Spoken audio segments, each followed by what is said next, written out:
சரி எல்லாரும் நேற்று நடந்ததெல்லாம் அப்படி சொல்லுங்க. என்ன உடல்ல எப்படி இருக்கு? பழனி என்ன சொல்லுங்க.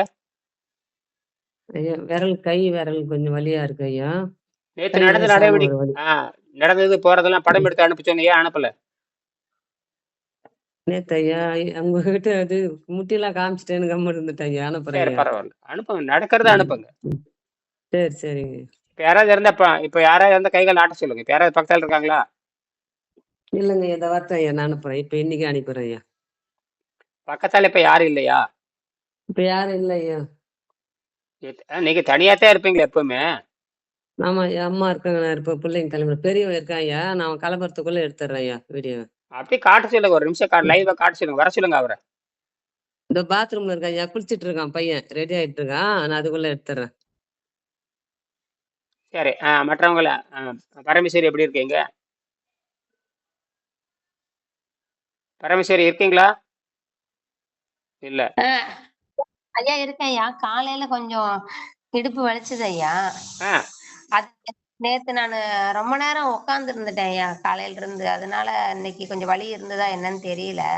ஆ ம் பார்க்கலாம் ஐயா. இன்னைக்கு என்ன என்ன பயிற்சி? நீர் பயிற்சியா இல்ல ஏதோ மாங்காய் சாறு மாதிரி எதை போடுறீங்களா? இல்ல நெல்லிக்காய் சாறு மாதிரி போடுறீங்களா? என்ன போடுறீங்க, என்ன போட்டிருக்கிறீங்க? ஐயா இன்னைக்கு காலையில இப்ப தண்ணி தான் ஐயா குடிச்சிட்டு இருக்கேன். நான் குடிச்சிட்டு இருக்கேன். நாளையில இருந்து இது என்னய்யா பேரிச்சம்பழத்துல போடலான்னு இருக்கேன் ஐயா. இன்னைக்கு ஆ, மட்டும் கீரை சாப்பிட்டு. அந்த விளக்கெல்லாம் எல்லாத்துக்கும் எரியுதா? எரியுது ஆ எரியுது. ஆமா. ஐயா. ஆமா, எல்லாரும் இந்த மாதிரி ஒன்று வாங்கி செய்யுங்க. இது இப்போ வந்து 72 மணி நேரம் தாண்டி இப்படி எரிஞ்சிட்டே இருக்கு. 72 மணி, நம்ம நோக்கம் வந்து 6 நாள் வரணும். இப்போ 72 மணி ம். நேரம் எரிஞ்சிட்டு இருக்குது. 16 எல்இடி. அதாவது சாதாரண முறையில் பார்த்தீங்கன்னா 3 மணி நேரத்தில் செத்து போயிடும். செல்லு சூடாகி வெடிச்சிரும். சூடாகும், ம். வெப்பமாக என்ன வேணா நடக்கலாம். இது எதுவுமே ஆகாது. இதுதான் வந்து இதுதான் இந்த இந்த கார்பன் இருக்கிற டெக்னாலஜி. இந்த உலகத்திலே வந்து கார்பனுக்கு மட்டும்தான் இயற்கை கார்பன். இந்த கார்பன்னா கரிமம். இந்த கார்பன்னா கரின்னு அர்த்தம். கரின்னா எல்லாமே கரி கிடையாது. பூமி உற்பத்தி பண்ணுகின்ற கரி வேற, நாம அடுப்பு கரி வேற. இந்த கரிக்கு மட்டும்தான் இந்த ரகசியம் தெரியும். இந்த ரகசியம் தெரியாதவங்க யாரும் இப்ப எரிக்க முடியாது. இது யோகிகளுக்கு தொடர்ந்து அணுவை ஆராய்ச்சி பண்றவங்க தான் புரிந்து கொள்ள முடியும். தொடர்ந்து ஆராய்ச்சி. ஆராய்ச்சி ஆமா, தெரியும். இது தற்காலிகமா இந்த விளக்கு எரியும். தற்காலிகமா இந்த விளக்கு எரியும். ஏன்னா நம்ம செயற்கையா உருவாக்கப்பட்ட அந்த பேட்டரி வச்சு தான், எவ்ரிடே பேட்டரி வச்சு தான் எரிக்கிறோம். அது வேற நோக்கத்துக்காக தயாரிக்கப்பட்டது. அது சீக்கிரம் சாக வேண்டும். அதாவது இப்ப இருக்கிற எல்லா பேட்டரியும் சீக்கிரம் சாகணுங்கிறதுக்காக கண்டுபிடிக்கப்பட்டது. என்னது, இப்ப இருக்கிற எல்லா பேட்டரியும் எப்படி சாகணும்? சீக்கிரம் சாகணும். என்ன சாகணும்? சீக்கிரம் சாகணும். அதுதான் இப்ப இருக்கிற கண்டுபிடிப்பு. இந்த 200 வருஷம் இதைத்தான் உலகிட்டு இருக்கானுங்க. இப்ப எனக்கிட்ட இது குருட்டடியா மாற்றிருச்சு. இது சீக்கிரம் சாகாது. அப்படி செத்துருந்தா நான் வந்து 16 எல்இடி, 2 எல்இடி வச்சாவே செத்து போயிடும். 3 நாள்ல 4 நாள். நான் 16 எல்இடி வச்சு 72 மணி நேரமா பயங்கர பிரகாசத்தில் எரிஞ்சிட்டு இருக்கு. இது எப்ப சாகும்னா 5 அல்லது 6 மணி நேரத்துல சாகும். ஏன்னா பேட்டரி என்பது வேறு, இதன் செயல்பாடு என்பது வேறு. நான் பேட்டரியை வந்து என்ன பண்றேன்னா, உள்ள இருக்கிற மின்சாரத்தை நான் பயன்படுத்துறது இல்லை. அது வந்து தூண்டுகோலா பயன்படுத்துறேன். தூண்டுகோல்னா அது மெல்ல மெல்ல எனக்கு வந்து 5 நாள் நீ தூண்டுகோல் கொடுக்கணும், உன்னுடைய மின்சாரம் எனக்கு தேவையில்லை. நான் மின்சாரத்தை இயற்கையிலிருந்து அதை எடுத்துக்குது. அதுதான் விஷயமே. மின்சாரத்தை நம்ம வெளியிருந்து எடுக்கிற மாதிரி அதை உள்ள மேல இதுக்குள்ள பூரா நியூட்ரான் இருக்குது. வெளியே வச்சு இந்த கிராஃபைட் குச்சி வச்சிருக்கேன் பாருங்க, இதுல பூரா நியூட்ரான் இருக்கு. இந்த நியூட்ரான் வெளியே ஒட்டிட்டு இருக்குது. வெளியே இருக்கிற நியூட்ரானை இந்த கிராஃபைட் உள்ள உறிஞ்சிக்குது. இதான் விஞ்ஞானம். லேசா உறிஞ்சிக்குது. அதை நான் வேகமா உரிய வைக்கிறேன். அதான் இந்த போடுது. அதாவது 3 வோல்ட் உள்ள பாஞ்சிட்டே இருக்குது. அதான் இங்க விஷயமே. 3 வோல்ட் உள்ள போயிட்டே இருக்கு. அதனாலதான் என்ன பக்க இணைப்பும்பாங்க. பேரலல் கனெக்ஷன் வச்சோம்னா உடனடியே தீர்ந்து போயிடும். நான் வச்சிருக்க பேரலல் கனெக்ஷன் அப்படின்னு எடுத்து பக்கம் பக்கமா வச்சிருக்கிறேன். இது வந்து மிராக்கல்னு சொல்லுவாங்க. ஆனா மிராக்கல்லாம் கிடையாது. இயற்கை இப்படித்தான் இருக்குது.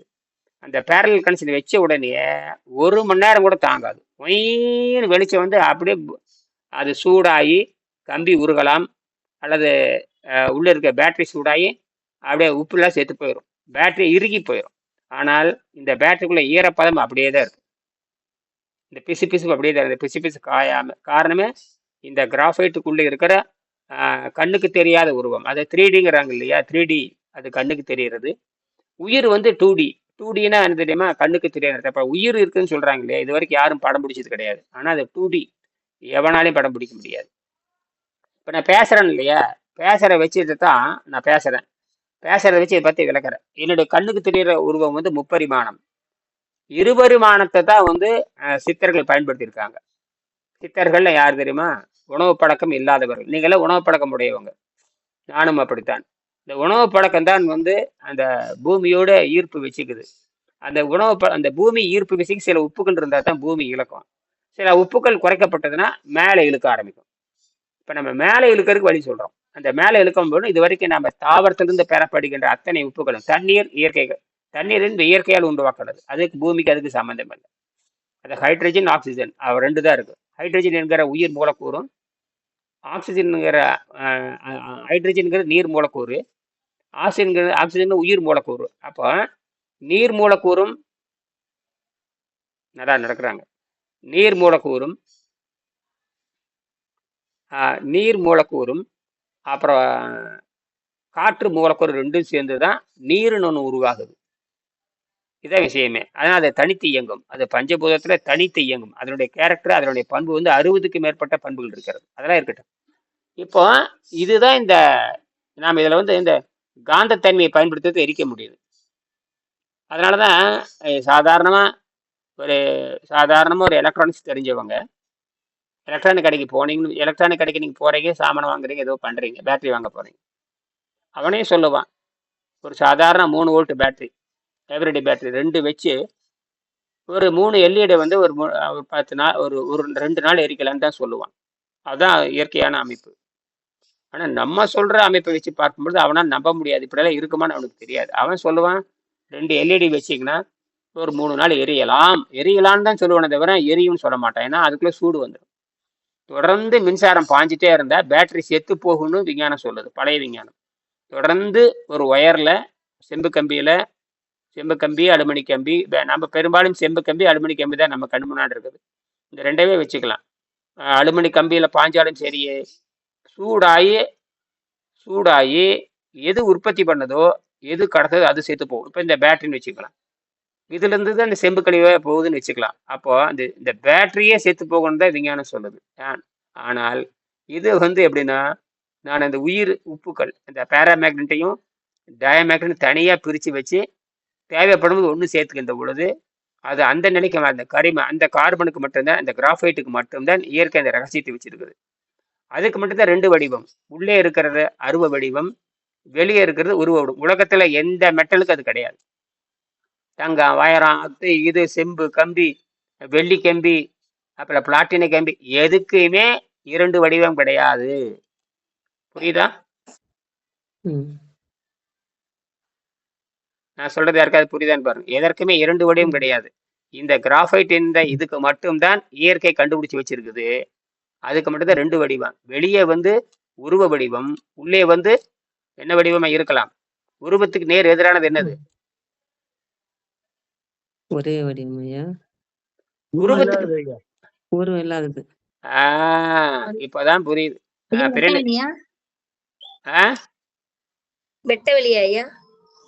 அப்படி வச்சுக்கலாம். உருவம் இல்லாதது இப்படி சொல்லலாம், உருவம் உள்ளது. நான் வந்து என்னுடைய உடம்பு வந்து உருவம் உள்ளது. எனக்கு உள்ள உருவம் இல்லாதது எது இருக்குன்னு சொல்லுங்க பார்க்கலாம். மூச்சு காத்து ஐயா. இன்னும் கொஞ்சம் சொல்லுங்க. இன்னும் மூச்சு காத்துன்னு சொல்லுங்க. இன்னுமே சொல்லுங்க. என் உடம்புக்கு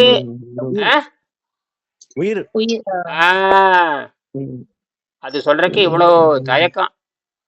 காரணம் எதுவுமே நம்ம அது உடம்புக்கு வடிவம் உண்டு, உயிருக்கு வடிவம் இல்லை.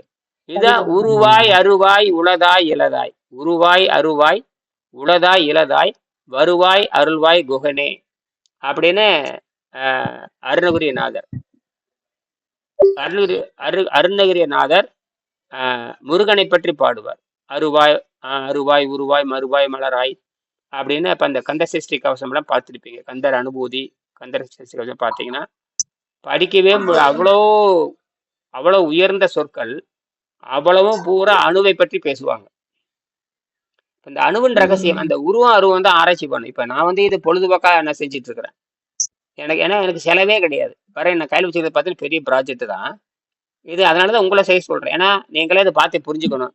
நீங்க ஒரு 20 பேர் செஞ்சிட்டீங்கன்னா என்ன செஞ்சு செஞ்சு என்ன வீடியோ போடுங்க. நீங்க எரியறத என்ன பண்றீங்கன்னா தினம் இந்த வீடியோ எரிஞ்சிட்டு இருக்குது, நான் இந்த மாதிரி பார்த்தது இல்ல, இப்படி எல்லாம் எரியுமா விளக்கு, 3 நாள் எரிய வேண்டியது எப்படி இத்தனை நாள் எரியுது அப்படின்னு சொல்லி ஒரு செகண்ட் பேசி போட்டு விடுங்க. சும்மா வச்சிருக்காதீங்க. நீங்க என்ன பண்ணீங்க, எரிச்சிட்டு இருக்கிறீங்களே தவிர அது அது வந்து 5 செகண்ட் 10 செகண்ட் 20 செகண்ட் பேசி இந்த மாதிரி நான் ஒன்று பண்ணியிருக்கேன், இந்த பண்ணியிருக்கு, இது தொடர்ந்து எரிஞ்சிட்டு இருக்குது, என்னால் நம்ப முடியல, இதுக்கு என்ன விளக்கம் சொல்ல முடியுமா அப்படின்னு சொல்லி பேசி போட்டு விடுங்க.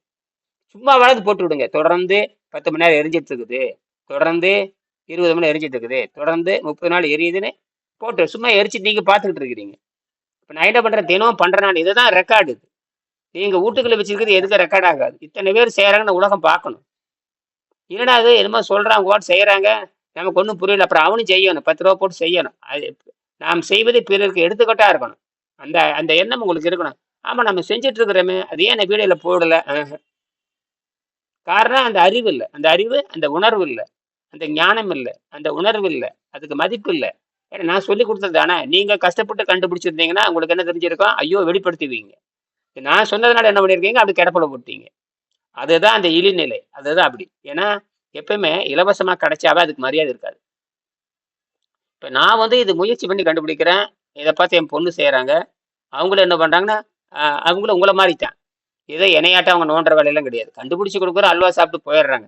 அல்வா கொண்டு பிறர் காட்டுவாங்க, நான் நான் சாப்பிட்டேன், எங்க அப்பா கொடுத்த அல்வா அப்படின்னு சாப்பிட்டுட்டு அப்படி கொண்டு சொல்லுவாங்க. அப்படியே அவங்க பார்த்துட்டு அவங்களுக்கு கொடுக்குறவங்களுக்கு மரியாதை கிடைக்கும். கண்டுபிடிச்சவனுக்கு எப்போ மரியாதை? கிண்டி கிளறான் பாருங்க, அவனுக்கு மரியாதை கிடையாது.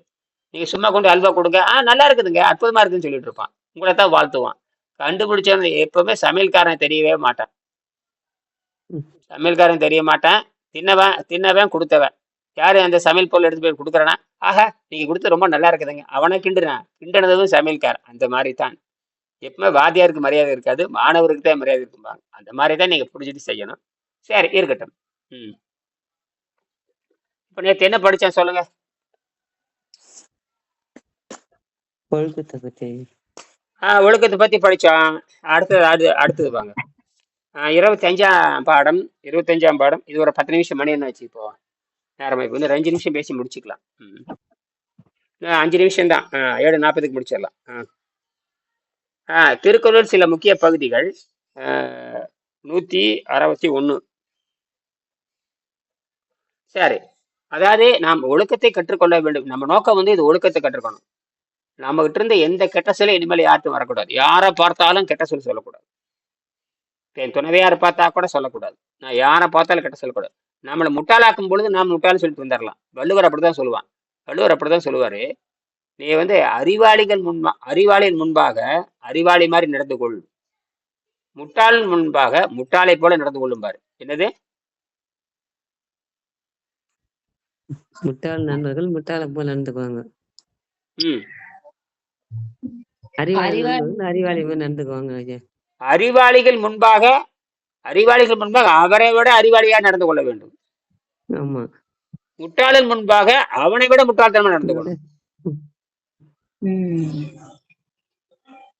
அப்படித்தான் உலகத்தோடு ஒத்து போறது. ஏங்கய்யா, அது வந்து இந்த கோமாளிகளுக்கு போடுற வேஷம்.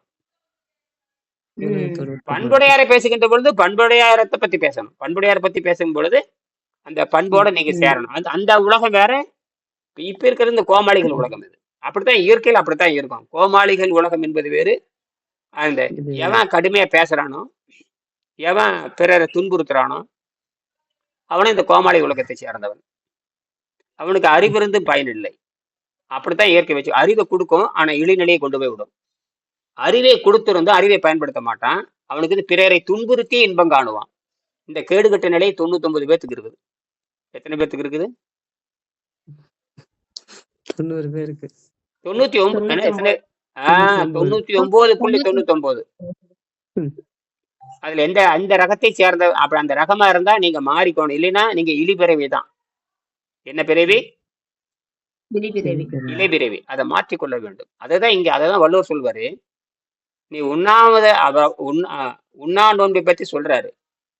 நீங்க பொருள் மேல ஆசை வச்சாவே உங்களுக்கு உண்ணா நோன்பு செத்து போச்சுங்கிறாரு. இந்த பொருள் மேல ஆசை வச்சாவே சாயங்காலம் மாங்காதீங்களா, சாயங்காலம் தேங்க. இப்ப நானும் அப்படித்தான், சாயங்காலம் மாங்காதீங்களா, சாலையில சாயங்காலம் போய் வருத்தீங்களான்னு நினைச்சீங்க, அது முடிஞ்சு போச்சு. ஏன்னா மரபுல ஏறிடுது. மரபுல ஏறிடுதுன்னா நீங்க ஆரோக்கியத்தை பெறவே முடியாது. என்னது?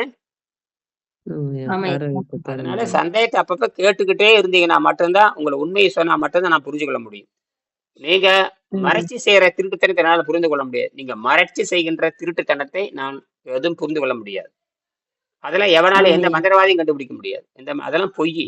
நான் இங்க இருந்தே ஆனால் உங்க நடவடிக்கை உங்க முகத்தை பார்த்து கண்டுபிடிச்சிடலாம். எதை பார்த்து? முகத்தை முகத்தை பார்த்து. ஏன்னா முகம் வருது இல்லையா? நீங்க மறைவா சாராயம் குடிப்பீங்க, மறைவா பீடி குடிப்பீங்க, மறைவா பிரியாணி திம்பீங்க, மறைவா கூத்தாடிகளோட உட்காந்து கூத்தடிச்சு சாராயத்தை குடிச்சிட்டு கறி தின்னு போட்டு வருவீங்க. அதெல்லாம் எனக்கு தெரியாது. ஆனால் உங்க மூஞ்சி என்னை காட்டி கொடுத்துரும். என்னது? மூஞ்சி மூஞ்சி காமிச்சு. அதுல இருந்து நீ தப்பிக்க முடியாது. நீ தப்பு பண்ணும் பொழுது, சரி பண்ணும் பொழுது, அனுபவிக்கும் பொழுது எனக்கு தெரியாது. ஆனால் உங்க மூஞ்சி காட்டி கொடுத்துரும். உங்க நடவடிக்கை காட்டி கொடுத்துரும். கண்டுபிடிச்சிருவேன். ஓ, என்னடா தின்னு கேட்பேன். திங்கறத பத்தி தப்பு இல்லை. ஏன்டா தின்னு கேட்பேன். எதுக்கடா தின்னு கேட்பேன். அந்த குணத்தை இன்னும் தேவைன்னா 7.5 கழுது வயசாகியும் இன்னும் நான் கடக்க தெரியலையான்னு கேட்பேன். 7.5 கழுது வயசாகியும் நான் கடக்க தெரியலையா? அப்படியே நானே கேட்பேன். அதுக்கெல்லாம் தாக்கு பிடிச்சிக்குங்க எல்லாருமே. அதெல்லாம் இப்பவே தயாராகிக்குங்க. கடுமையா பேசுவேன். ஏன்னா என்னோட நோக்கம் வைரத்துக்கு பட்டை போடுறதை தவிர வேற ஒண்ணும் இல்லை. வைரத்துக்கு என்ன போடுறோம்? பட்டை போடணும். நம்மகிட்ட வந்தா பட்டை போட்டு தான் போகணும். இந்த 10 பேர்ல இந்த 10 பேர்ல ஒருத்தராது இந்த 10 பேர்த்துல ஒருத்தராது பட்டை தீட்டப்பட்ட வைரம். நீங்க யாருமே எனக்கு முக்கியம் கிடையாது. யாரு பட்டை தீட்டப்பட்ட வைரமாக இருக்கிறாங்களோ அவங்க தான் முக்கியம். உங்கள்கிட்ட பணம் வாங்கிட்டதுக்காக எல்லாம் சொல்ல முடியாது. நீ பணம் வாங்கினாலும் எனக்கு எல்லாம் கால் தூசு கூட ஆகாது. எனக்கு பட்டை அதனாலதான் தேடிக்கொண்டே இருக்கிறேன். இன்னும் நான் எனக்கான என்னை விட அதிக ஆற்றல் உடையவங்க தேடிக்கொண்டுதான் இருக்கிறேன். 25 வருஷம் தேடி இருக்கு, ஒருத்தன் கூட வரலைன்னா அப்ப என்ன அர்த்தம்? எவனுக்கும் அக்கறையில்னு அர்த்தம். திருமாறன் ஐயா முயற்சி பண்ணிட்டு இருக்காரு. ஏங்கய்யா?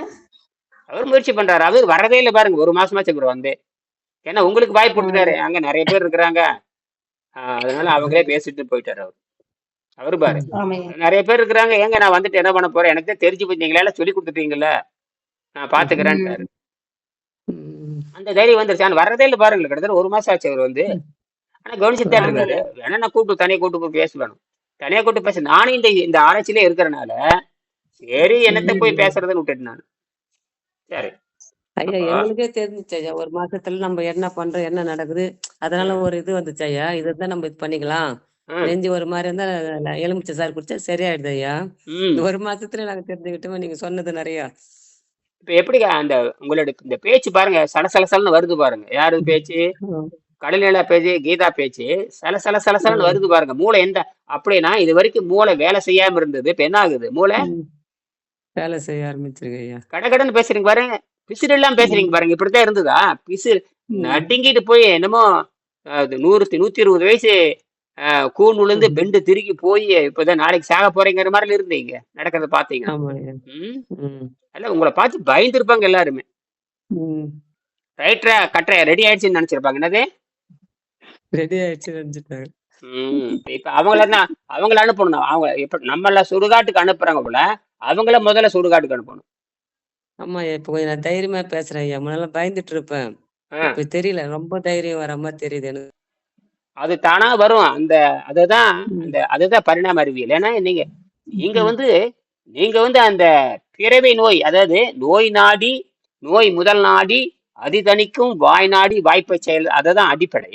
ஆனா அது வந்து கீழே தான் வச்சிருப்பாரு திருவள்ளுவர். ஆனால் அவர் சொன்னது திருவள்ளுவர் என்ன வரிசைப்படுத்துறாரோ அதுதான் முக்கியம். திருவள்ளுவர் என்ன சொல்றாருன்னா 941வது குறள்ல அந்த மிகினும் குறையினும் நோய் செய்யும் நூலோர் வழி முதலாய் எண்ணிய முன்பாரு. அந்த ஜீரநீர் சுரந்தாலே நோய் நிச்சயம் எழுதியிருப்பாரு. அதுதான் அடிப்படை.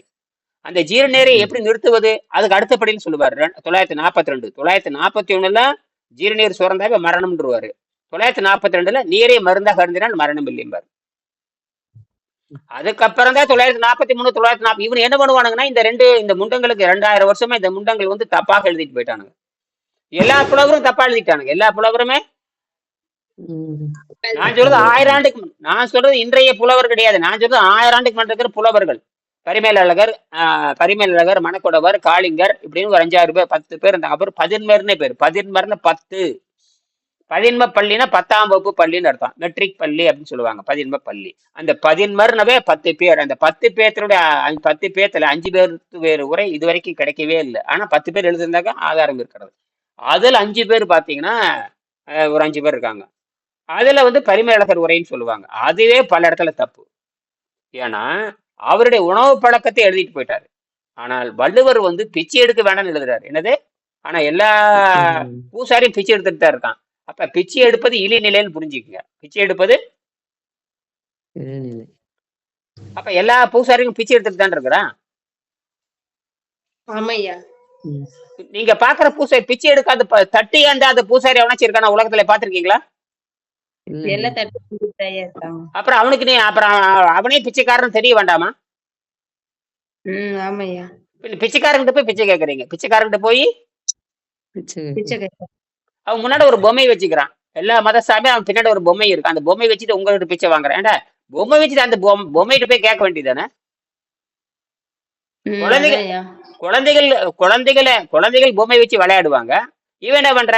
இந்த பொம்மை வச்சு அது குழந்தைங்க சின்ன சின்ன பொம்மை வச்சு விளையாண்டு இருக்கும். இவன் பெரிய பொம்மை வச்சு விளையாட்டு காட்டி உங்களுக்கு என்ன பண்றான்?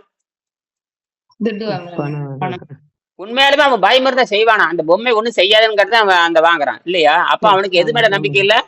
இறை மேல நம்பிக்கை இல்லை. என்னது? இறை மேல எத்தனை போய் சொல்றான். நேரில் நின்று பக்கத்தால நின்னா 500 ரூபா, அது முன்னாடி போனா 700 ரூபா, அப்படியே உள்ளுக்கே போயிட்டு 1000 ரூபா. அடேங்கப்பா, அப்படியெல்லாம் கடவுள் சொன்னாரா எங்கேயாவது? இல்லையா.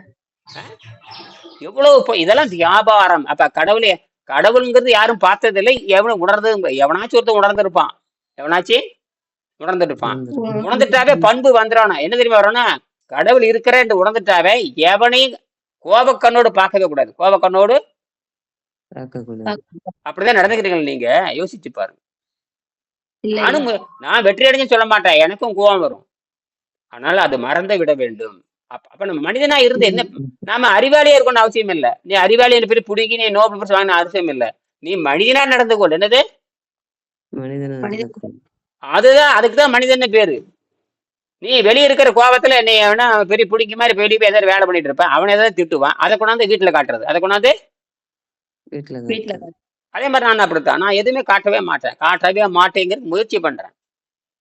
அதனால நான் தனிமையில் இருக்கிறேன். பக்கத்தால வராதுன்னு சொல்லிடுவேன். போன்றுவேன்.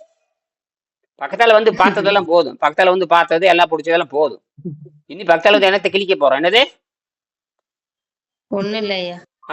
அதை புரிஞ்சுக்கணும் எல்லாருமே. உண்மைதாயா. ஆனால் வந்து அந்த தகுதி இருக்கணும் நமக்கு. அது எப்படி நமக்கு 16 வயசு 18 வயசு 20 வயசுல புள்ள பக்கறப்ப என்ன தகுதி இருந்ததோ அது 120 வயசுல அந்த தகுதி இருக்க வேண்டும் என்றுதான் ரத்த சுத்தம் சொல்லுகிறது. ரத்த சுத்தம் அடைந்து விட்டால் 18 வயசு 20 வயசு என்ன தகுதி இருந்ததோ அது 120 வயசுல அந்த தகுதி இருக்குதுங்கிறத நீங்க புரிஞ்சுக்கணும். அப்ப 20 வயசுல என்ன தகுதி இருந்ததோ அதே தகுதி எதுலயும் இருக்கணும். 120 வயசுல. அதுதான் பரிணாமம். எல்லா மரமும் நீங்க மரத்தை பாருங்க. 1000 ஆண்டு பனைமரம், 100 ஆண்டு பனைமரம், 1000 ஆண்டு பணம் எப்படி விட இருக்கலாம். 1000 ஆண்டு வச்சுக்கலாம், இல்ல 100 ஆண்டு வச்சுக்கலாம். நீங்க பாத்துட்டே இருப்பீங்க. 16 வயசுல பாத்துருப்பீங்க. அந்த மரம் இன்னும் இருக்குது. 100 வயசு ஆனாலும் இருந்துட்டு தான் இருக்கு. ஆனா அது இன்னைக்கு காய்ச்சிட்டு தான் இருக்குது. அது எப்ப காய்க்க ஆரம்பிச்சதோ, எப்ப ஒரு 10 வருஷத்துல காய்க்க ஆரம்பிச்சுன்னா அது 100 வருஷத்துக்கு காய்ச்சிட்டு தான் இருக்குது. அது ஏன் சாகலைன்னா அதுதான் மரம், அதுதான் வைரம். அது நோவே வர்றது இல்ல. பனைமரத்துக்கு நோவு வந்து எவனும் பாத்திருக்கவே முடியாது. தண்ணி இல்லைன்னா ஆமா பனைமரத்துக்கு நோவே வராது. அது என்ன மரங்கிறது நீ செயற்கையா வச்சுக்கிட்டது, ருசிக்காக வச்சுக்கிட்டது. இன்னைக்கும் வந்து கடலோரத்துல அதாவது மனிதன் காலடி படாத இடத்துல கூட தென்னை மரம் இருக்குது. மனிதன் காலடி படாத கடலோரத்துல. அதெல்லாம் கோடிக்கணக்கான ஆண்டுகளாக மிதந்து போய் கீழே உழுந்து மனுஷன் தோன்றாதுக்கு முன்னாடியே தோன்றியது. மனிதன் தோன்றாதுக்கு முன்னாடியே தோன்றி வளர்ந்தது. இன்னைக்கு கடலோரத்துல பாத்தீங்கன்னா மரம் இருக்குது, பனைமரம் இருக்குது. விசித்திரமான பனைமரம்லாம் இருக்குது. நேற்று கூட ஆப்பிரிக்கால பார்த்தேன். அங்கேயும் நொங்கு காய்க்குது. ஆனா யாரும் நொங்கு சாப்பிட்டது இல்லையாமா. நொங்குன்னு இப்படி நொங்குன்னு இருக்குது. அது வெட்டி சாப்பிடுங்கிறது என்னமே யாருக்கிட்டே ஆப்பிரிக்காலே கிடையாது. நேற்று ஒரு பார்த்தேன் நான். அவங்க 10 வருஷம் ஆப்பிரிக்கா. அவங்க தான் அந்த பனைமரத்துல ஏறி ஒரு ஆளை விட்டு ஏற்றி வெட்டி சாப்பிட்டு கொடுத்து அவங்க சொல்றாங்களா, என்ன இந்த நொங்கு நாங்க இப்படி ஒண்ணு இருக்கான்னு அவங்க அப்பதான் சொல்றாங்க. நாங்க எதுக்கும் வேலைக்கு ஆகாதுன்னு, எதுக்கும் வேலைக்காகாதுன்னு 500 வருஷம் நினைச்சிட்டு இருக்கிறாங்க. 500 ஆண்டுகளாக நாங்க இதை பார்த்துட்டு தான் இருக்கோம். வாழையடி வாழையாக குடும்பமா பார்த்துட்டே இருக்கிறேன். அது எங்க தோட்டத்திலயும் இருக்குதுங்க, நாங்க பாத்துக்க. அது எப்படி வந்தது, யாரு முளைக்கான்னு எங்களுக்கு தெரியாதுங்கிறாங்க. என்னது? அதுதான் இயற்கை. ஆனா நாம என்ன பண்ணிருக்கிறோம்? அதைதான் நம்மளுடைய தமிழ்நாட்டினுடைய நாகரிகமே பனைமரம் தான். பனைமரம் இல்லைன்னா திருக்குறள் கிடையாது. பனைமரம் இல்லைன்னா தேவாரம், திருவாசகம், இலக்கியங்கள், சங்க இலக்கிய லட்சக்கணக்கான நூல்களே கிடையாது. பனைமரம் தான் நமக்கு அடிப்படை. உலகத்துல பனைமரத்தின் மூலமாக எழுதி தன் அறிவை வெளிப்படுத்திய ஒரே நாகரிகம் தமிழர் நாகரிகம் தான். சரியா? சரி, திருக்குறளில் சில முக்கிய பகுதிகள். உள்ளத்தால் பொய்யாது ஒழுகின் உலகத்தார் உள்ளத்தில் எல்லாம் உளன், மனத்துக்கண் மாசில நாதல் அனைத்தரன் ஆகுல நேர பெற. நாம் நம்மை மாற்றிக்கொள்ள வேண்டும்ங்கிறதான் இந்த மனத்துக்கண் மாசிலன்கிறாரு. குற்றமே இல்லாத ஆரம்பத்துல 2 பேர் சந்திக்கிறப்ப குற்றமே இல்லாத மாதிரி பழகுவோம். அப்புறம் போக போக குற்றத்தை பேசுறது அப்படி சொல்லவே கூடாது. எதற்காக ஒன்று சேருகிறோம்? ஒரு கொள்கைக்காக ஒன்று சேர வேண்டும். ஒரு இலக்குக்காக ஒருத்தர் தவறு செஞ்சோம்னா திருத்திக் கொள்ள வேண்டும். இந்த புரிஞ்சுக்கணும். அத வள்ளுவர் சொல்வாரே, பெண்களை பார்த்து ஆண்கள் நடந்து கொள்ள வேண்டும் பார். எங்கேயாவது ஆண்களை பார்த்து பெண்கள் நடந்து கொள்ளணும்னு சொல்லவே இல்லைங்க. திருவள்ளுவருங்கிற மட்டும் பெண்களை பார்த்து, அவர்கள் ஒழுக்கத்தை பார்த்து, அவர்கள் உறுதிப்பாட்டை பார்த்து நீங்கள் மாறிக்கொள்ளுங்கன்னு எழுதுறாரு. ஒருமை மகளிரே போல பெருமைங்கிறாரு. ஒருமை மகளிரே போல பெருமை தன்னைத்தான் கொண்டு ஒழுகின் உண்டுங்கிறாரு. டே, பொம்பளைகளை பார்த்து கத்துக்கடா மானம் கட்டவனான்னு எங்களை பார்த்து சொல்றாரு. இது எனக்கு தான் பொருந்தும், உங்களுக்கு யாருக்கும் பொருந்தது தெரியாது. என்னைய சொல்றாரு, பெண்களை பார்த்து மானங்கட்ட இனியனே ஒழுக்கமா நடந்து கொள். என்ன சொல்றாரு? எனக்கு தான் சொல்லியிருக்காரு, உங்களுக்கு எல்லாம் சொல்லல. நீங்க எல்லாம் பெரிய உத்தமரா இருக்கலாம். நான் இழிபுரியவன் என்னை சொல்றாரு. இனியன் அவனை பெண்கள் நடக்கிறத பார்த்து ஒழுக்கமா நடந்துக்கிற என்னை எச்சரிக்கிறார். அது எனக்காக மட்டும் எழுதப்பட்ட குரல் நினைச்சுக்கிறேன். அதாவது மானங்கட்ட என்னை திட்டுறாரு, மானங்கட்ட வயல என்ன பெரிய புடிங்கி மாதிரி பேசிட்டு இருக்கிற, பெரிய யோகிய நீ சாப்பிடாம இருக்கிற பெரிய புடிங்க என்னை கேட்கிறாரு. உன்னை விட எவன் தெரியுமா சிறந்தவன்? நீ உங்கள்கிட்ட திட்டு வாங்கிட்டு போய் அமைதியா இருக்கம்பார், அவன் தானே சிறந்தவன்கிற. உங்கள்கிட்ட திட்டு வாங்கிட்டு போய் அமைதியா இருக்கம்பார், அவன் தான் சிறந்தவன். அப்படியே நான் ஒழுக்கங்கிட்டவன் அர்த்தம். அதுக்கு பெண்களை சொல்றாரு. பெண்கள் எவ்வளவு உரிமைப்பாடு தெரியுமா? அவங்க தாங்க கண்டுபிடிச்சு கொடுக்குறாங்க எல்லாமே. அணுவை புலப்பது எப்படின்னு கண்டுபிடிச்சதே பொம்பளை தான்.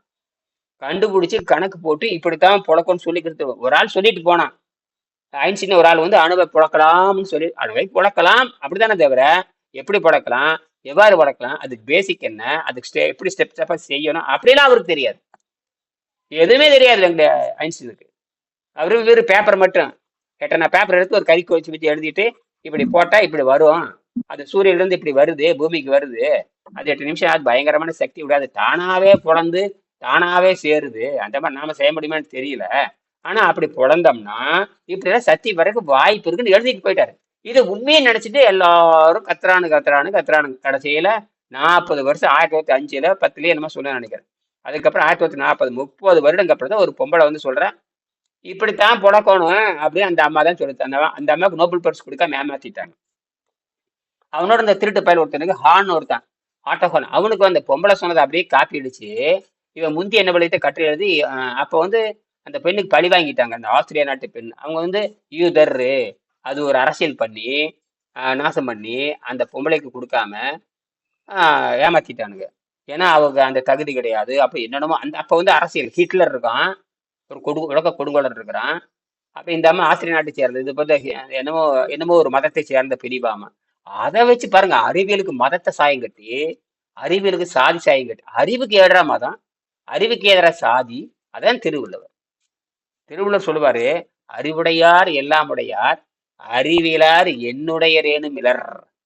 அறிவுடையார் தான் எல்லாம் உடையாருங்கிறாரு. நீ என்ன பண்ற? இனி என் மொட்டை அடிச்சிருப்பான், இனி இந்த சாதி சேர்ந்தவன், இனி என் பேழ்றான், இனி என் மழறான், இவன் ஒழுக்கம் இல்லாதவன், இவன் நம்ம பூரா அப்படியே உள்ள பூரா சவ்வாதும், உள்ள பூரா சவ்வாது இருக்குதாம், உள்ள சவ்வாதும் சந்தனம், உள்ள திங்கிறதுல சந்தனமா மாறி வெளிவருது. இவன் திங்கிறதெல்லாம் சந்தனமா மாறி வெளிவருது. இவனுக்கு தான் பட்டம் கொடுக்கணும்னு அப்படி கட்டுறானுங்க. அந்த காலத்திலேயே இன்னைக்கெல்லாம் நோபல் பரிசு சாதி மதம் கிடையாது. அன்னைக்கு அந்த மாதிரி இருந்தது. அப்பவே போலியான அறிவில் இருந்தா அந்த பொம்பளை கொடுக்கல. அதுக்கப்புறம் தான் அமெரிக்காரன் உணர்ந்து, அப்புறம் அமெரிக்காவிலேயே சிறந்த பட்டமான ஃபெர்மின்னு ஒரு அவார்டு, அது என்ரிகோ ஃபெர்மி, அவருடைய அவார்டு கொடுத்தாங்க. அது நோபல் பரிசுக்கு இணையானது. இருந்தாலும் நோபல் பரிசு தான். கூப்பிட்டு ஆறுதல் படுத்துனாங்க. அதுக்கப்புறம் அந்த அம்மாவோட பேரைவே புதுசா கண்டுபிடிக்கிற தனிமத்துக்கு பேர் வச்சாங்க. இப்படிலாம் நடந்தது. சரி, நான் நிறைவு செய்யறேன். இந்த புத்தகத்தில் ஆரம்பத்தில் 5வது பக்கத்தில் நேர்மையை பற்றி நான் எழுதியிருக்கிறேன். ஒரு எடுத்துக்காட்டுடன் மேற்கொண்ட 2 குறட்பாக்களையும் விளக்க முயற்சிக்கிறேன். அதாவது, உள்ளத்தால் பொய்யாது ஒழுகின் உலகத்தார் உள்ளத்தில் எல்லாம் உளன். உள்ளத்தால் பொய்யாது ஒழுகின், உள்ளத்துல பொய் சொல்லக்கூடாது. வாயளவுல பொய் சொல்லலாம். சில நேரத்தில் தப்பிக்கிறதுக்காக வாயளவுல பொய் சொல்லலாம். அது வந்து பிறையை பாதிக்காத இருக்கணும். இப்போ ஒரு இடத்துல போயிட்டு இருக்கிறீங்க, ஒரு அவசரமா ஒரு ஆளை பார்க்க போயிட்டு இருக்கிறீங்க. அப்போ ஒருத்தன் வந்து குறுக்கால வர்றான். அப்ப என்ன சொல்றீங்க? இருப்பா, ஒரு முக்கியமான வேலை இருக்குது. நான் வந்து அப்புறம் வந்து பேசுறேன்னு சொல்லிட்டு போறீங்க பாருங்க. அது தற்காலிக போய். ஏன்னா நீ அங்க போகலைன்னா அந்த வேலை கெட்டு போயிடும். என்ன சொல்லுவீங்க? இல்லைங்க, ஒரு மருத்துவமனைக்கு போகணும். உடனே ஒரு மருந்து வாங்க போகணும். அவசரம், எங்க அம்மா உடம்பு, என் தம்பிக்கு உடம்பு சரியில்லை, நான் மருந்து வாங்க போறேன்னு சொல்லிட்டு பொய் சொல்லணும் அந்த இடத்துல. ஆனா அதெல்லாம் அவன் சொல்லி விளக்கணும் அவசியம் இல்லை. ஏன்னா அவன் வேலையில்லாம அங்க வர்றான், சும்மா அவங்களை விசாரிக்கிறான். நீங்க என்ன சொல்றீங்க அந்த நேரத்துல? இல்ல, அவர் மருந்து வாங்க போற, உடனே போறேன் அப்படின்னு சொல்லிட்டு அவங்க போயிடணும். அப்ப உங்களுக்கும் நேரம் மிச்சம், அவனுக்கு அந்த என்ன போலியான பொய் சொல்லிட்டு போயிட்டு இருக்கு. ஏன்னா அது நீ உண்மை சொல்றான், அவனுக்கு தேவை, நான் உங்களை விசாரிக்கிறேன். அப்ப என்ன சொல்றீங்க? இருப்பாங்க, நேரமாச்சு, நான் போயிட்டு வந்து அப்புறம் பேசுறேன், எங்க அப்பா உடம்பு சரியில்லை, மருந்து வாங்க போற சொல்றது பொய் கிடையாது. ஆனால் 100 ரூபாய் திருடிட்டு இல்லைன்னு சொல்றது என்னது? அது பொய் ஐயா. ஆஹ் மனசாட்சி பட்டுட்டு இருக்கணும். இத புரிஞ்சு மனசாட்சி விரோதமா சொல்றது. ஆஹ் அந்த சூழல், அதுதான் வள்ளுவர் சொல்லுவாரு, புரை தீர்ந்த நன்மை பயக்கும் எண்ணின் அப்படிம்பாரு. அதாவது நன்மை பயக்கும் எனும் சொன்னால் நீங்க அந்த நேரத்துல ஒரு பொய் சொல்லலாம். ஆனால் உள்ளத்தில் பொய் சொல்லக்கூடாது. அதுக்கு உதாரணம் என்ன சொல்லிட்டேன்? ஆஸ்பத்திரிக்கு மருந்து வாங்க போறது பொய்ன்னு சொல்லிட்டேன். அவன் பணத்தை 100 ரூபாய் திருடிட்டு போய் சொல்றதுதான் தப்புன்னு சொல்றேன். சரியா? இதை பத்தி விளக்கமா மதியானம் பேசலாம். நன்றி. நன்றிங்க.